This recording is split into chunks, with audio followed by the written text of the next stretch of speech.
नमस्कार दोस्तों, आप देख रहे हैं डार्क गली यूट्यूब चैनल।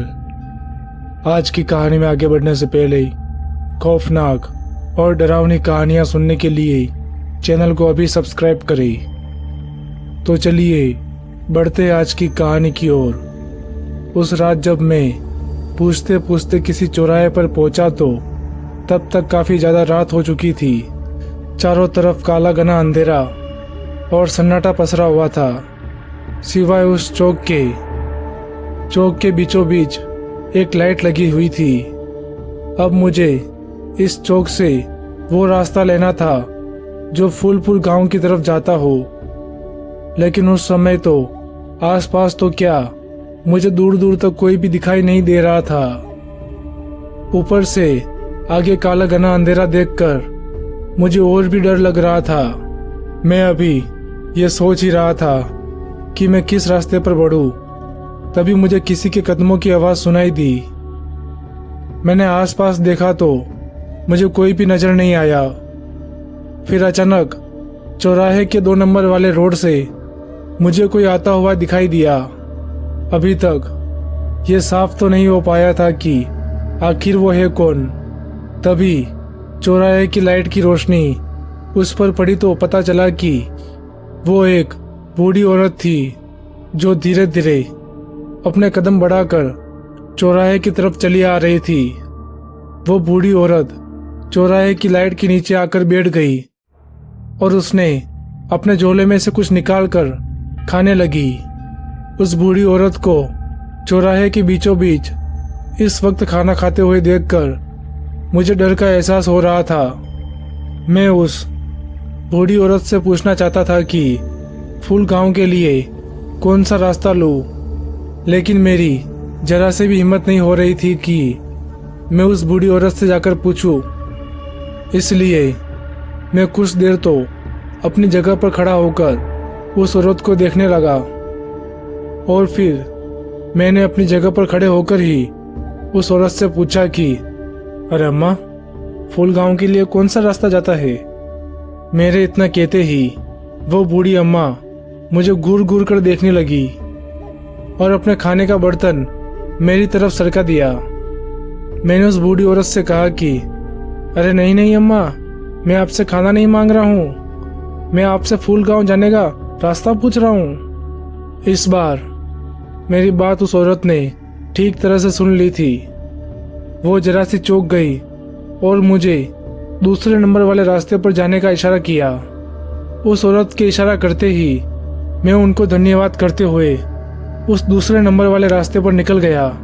मैं उस दूसरे नंबर वाले रास्ते पर आ तो गया था, लेकिन अब चौराहे की रोशनी कम होने लगी थी और काफ़ी ज़्यादा अंधेरा हो गया था, जिस वजह से मुझे अब वापस डर लगने लगा था। मैंने अपने मोबाइल की फ्लैश लाइट चालू कर दी। अब मुझे थोड़ा ही सही लेकिन रास्ता दिखाई दे रहा था। मैं अभी आगे बढ़ ही रहा था, तभी मेरी नज़र एक लड़की पर गई। वो लड़की मुझसे कुछ कदम आगे चल रही थी। पहले कुछ देर तो मैं उस लड़की के पीछे पीछे चलता रहा। फिर मैंने उस लड़की से बात करने के लिए उसे आवाज़ लगाते हुए कहा कि अरे सुनिए तो। मैंने इतना कहा ही था कि तभी उस लड़की ने अपना सिर पीछे की तरफ पूरा घुमा दिया। उसके ऐसा करते ही मेरे पैर एकदम से जम गए। उस लड़की का चेहरा पूरी तरह से सफ़ेद था। फिर वो लड़की मेरी तरफ बढ़ने लगी। उस लड़की को अपनी तरफ आता हुआ देखकर मैं चिल्लाते हुए फिर से चौराहे की तरफ भागा और मैं जैसे ही चौराहे की उस लाइट के नीचे पहुंचा तो मैंने पाया कि अब वो बूढ़ी औरत वहां पर नहीं थी, लेकिन उसके खाने का बर्तन अभी भी वहीं पर पड़ा था। मैं लगातार उसी रास्ते की तरफ देखे जा रहा था जहां से मैं अपनी जान बचाकर भागा था। उस वक्त अच्छी बात तो यह थी कि अब वो लड़की मुझे कहीं पर भी नहीं दिखाई दे रही थी।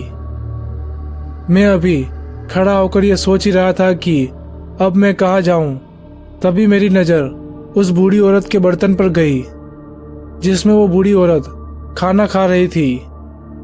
लेकिन वो कोई बर्तन नहीं बल्कि किसी इंसान की खोपड़ी थी। ये देखकर मैं तुरंत ही उस ओर भागा जिस तरफ से मैं पहले इस चौराहे पर आया था।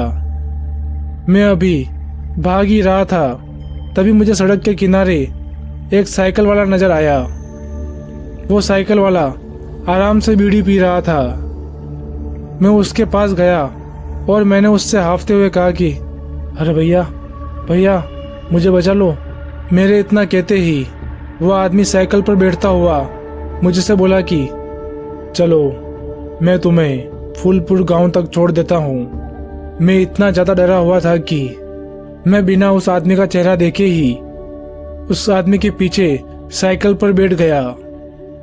उसने अपने साइकिल को चौराहे की तरफ मोड़ दिया और उसने मुझसे कहा कि तुम इतने डरे हुए क्यों लग रहे हो।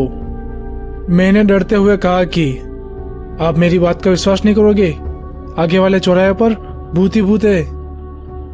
मेरे इतना कहते ही वो आदमी अचानक ही जोर जोर से हंसने लगा और हंसते हुए बोला कि भूत क्या होता है। उस आदमी की हंसी इतनी डरावनी थी कि वो सुनकर मेरा दिल बैठने लगा था। उस साइकिल वाले ने चौराहे पर पहुंचते ही उसने अपनी साइकिल रोक दी। मैंने उससे कहा भी, अरे यहाँ पर क्यों रोक दिया आपने साइकिल, ये जगह बिल्कुल भी ठीक नहीं है। मैंने इतना कहा ही था कि तभी मेरी नज़र उस बूढ़ी औरत और उस लड़की पर गई जो मुझे घूरे जा रहे थे। इससे पहले मैं कुछ कर पाता, उस साइकिल वाले ने अचानक ही मेरी गर्दन पकड़ ली और वही चौराहे पर ले जाकर जोर से पटक दिया, जिस वजह से मेरी आंखें तुरंत ही बंद हो गई थी। और जब मुझे होश आया तो सुबह हो चुकी थी और बहुत सारे लोग मुझे घेर कर खड़े थे। फिर मेरा ध्यान मेरे ऊपर बिन बिना रही मक्खियों पर गया जो बहुत सारी थी। मैं अभी ये सोच ही रहा था कि आखिरकार ये मक्खियाँ मेरे ऊपर ही क्यों बिन बिना रही है। तभी मेरा ध्यान मेरे पैरों पर गया जिसमें से बहुत ही ज़्यादा सड़ी हुई बदबू आ रही थी। फिर एक एम्बुलेंस आई और मुझे उठाकर हॉस्पिटल लेकर गई। तकरीबन 6 महीनों के इलाज के बाद मैं पूरी तरह से ठीक हुआ। फिर मुझे पता चला कि उस चौराहे पर गांव के लोग जादू टोना और टोटका करते हैं, इसलिए अब उस चौराहे पर भूत प्रेतों और आत्माओं का अड्डा बन गया है। और उस रात मैं उन्हीं भूतों के बीच में फंस गया था। तो दोस्तों, आज की कहानी में बस इतना ही। अगर यह कहानी आपको अच्छी लगी हो तो वीडियो को लाइक करें और चैनल को अभी सब्सक्राइब करें।